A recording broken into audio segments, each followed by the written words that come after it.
آہستہ میں اپنی زندگی کو گمراہیوں کے نام کرتا گیا. میں اندھیروں میں سفر کرتا گیا.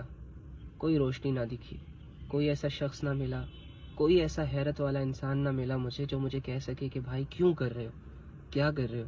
کوئی ایسا دوست نہ ملا جو میرا ہاتھ پکڑ کر مجھے کم سے کم مسجد کے گیٹ تک چھوڑ آتا کہ یار علی یہ ایک اللہ کا گھر ہے اور یہاں پر لوگ نماز پڑھتے ہیں، یہاں پر لوگ عبادت کرتے ہیں، اور جو زندگی میں سمجھانے والے موجود تھے ان کی تو ہم سنتے نہیں ہیں اکثر. جو سوال تم لوگ ابھی مجھ سے کر رہے ہو نا کہ علی ایسا کیا ہوا، ہمیں بتائیں، ہمیں انسیڈنٹس بتائیں.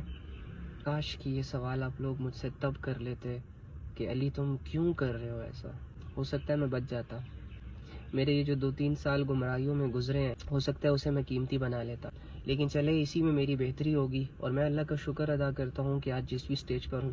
لیکن ایک بات آپ سے کہوں گا، اگر آپ لوگوں کو یہ لگتا ہے کہ میں نے اپنی زندگی کو چینج کر لیا، میں پہلے ماڈلنگ کی اور ایکٹنگ کی فیلڈ میں تھا اور پتہ نہیں کیا سے کیا گند پھیلا رہا تھا، لیکن آج یہی بندہ اللہ کی باتیں کرتا ہے، چاہے وہ زبان سے ہی کرتا ہے، کیونکہ انسان کی جو اندر کی دنیا ہوتی ہے اس کا تعلق صرف اللہ سے ہوتا ہے اور کسی پر وہ ظاہر نہیں ہوتی. تو دیکھو، میں نے کچھ دیکھا ہوگا نا، میں نے کچھ جج کیا ہوگا، مجھے کچھ ایسا دکھائی دیا ہوگا اس زندگی میں کہ جس کی وجہ سے میں یہاں پر آیا ہوں گا. اپنے فالوورز کو، اپنے ٹک ٹاک اکاؤنٹس کو، اپنے یوٹیوب اکاؤنٹس کو، اپنی پوسٹ جس پر ہزاروں کمنٹس تھے، ہزاروں لائکس تھے، ان کو ڈیلیٹ کیا. میں نے 3 سال کی محنتوں کو پل بھر میں ختم کیوں کر دیا؟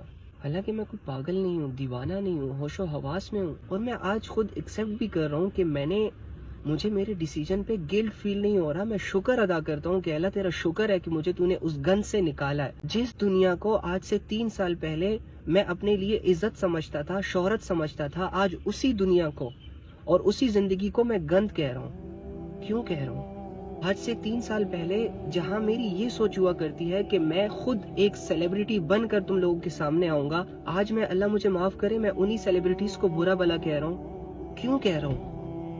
آج سے 3 سال پہلے میری یہ سوچ ہوا کرتی تھی کہ میرے آگے پیچھے لاکھوں لوگ ہونے چاہیے، میرے ساتھ ان کی سیلفیاں آنی چاہیے. اور آج میں یہ سوچتا ہوں کہ اگر کوئی ایک بندہ مجھے میسج کر دے، کال کر دے کہ علی بھائی میں نے اللہ کے قریب جانا ہے، میں نے گناہوں سے معافی مانگنی ہے، تو میں بھاگتا بھاگتا اس کے پاس جاؤں، قرآن کی آیتیں اس کو سناؤں، میں اس کے دل میں اللہ کی محبت کو پیدا کرنے کے لیے اللہ رب العزت سے دعائیں کروں. آج میری سوچ اتنی کیوں بدل گئی؟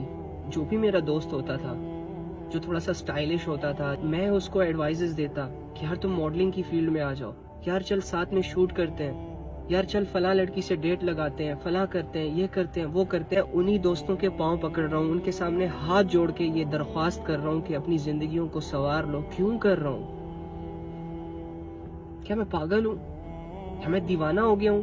جس داڑھی کا میں مذاق اڑاتا تھا، جس ٹوپی کا میں مذاق اڑاتا تھا، جب میں لوگوں کے سروں پر یہ چیز دیکھتا تھا تو میں اسے کہتا تھا کیا اس نے اپنے آپ کو جوانی میں بوڑھا بنا دیا ہے. پھر میری زندگی میں ایسا بھی وقت آیا کہ جب میں آئینے کے سامنے کھڑا تھا اور اپنی شکل کو غور سے دیکھ رہا تھا اور مجھے میرے نبی صلی اللہ علیہ وآلہ وسلم کا حلیہ یاد آ رہا تھا کہ میرے نبی صلی اللہ علیہ وآلہ وسلم کے اتنے حسین چہرے پر داڑھی تھی.